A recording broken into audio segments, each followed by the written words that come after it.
រួចរាល់ហើយការងារម៉ោង5ល្មមដល់ម៉ោងសម្រាប់នេះបងប្អូន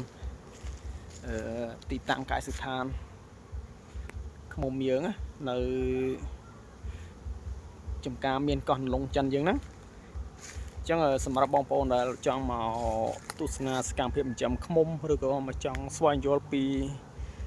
របៀបនៃការចិញ្ចឹមឃ្មុំអាហ្នឹងអាចមកស្វែងយល់មករៀនបានគឺយើងបរៀន free អត់មានគិតលុយទេបងប្អូនអាចមកបានហើយបើចំពេលដែលយើងត្រូវប្រមូលផលទឹកឃ្មុំបងប្អូនអាចហូបទឹកឃ្មុំមកស្រឡាញ់ហើយបងប្អូនមករៀននេះបងប្អូនអាចទិញទឹកឃ្មុំនៅទីតាំងកសិដ្ឋានផ្ទាល់ក៏បានដែរនេះបងប្អូន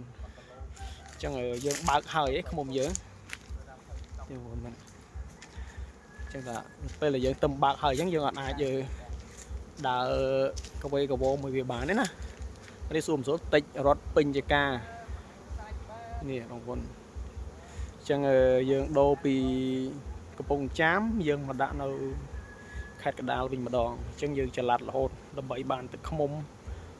ធម្មជាតិដែលផលិតបានពីទឹកដមផ្កាណាអញ្ចឹងទឹកឃ្មុំយើងចិញ្ចឹមមិនដែលយើងចិញ្ចឹមធម្មជាតិយើងអត់ឲ្យចំណីស៊ីទេគឺយើងចិញ្ចឹមតាមបរិបទធម្មជាតិដែលវារស់នៅដូចឃ្មុំព្រៃដែរអញ្ចឹងបងប្អូនត្រូវការអាចតាក់ទងបានបងប្អូនបាទ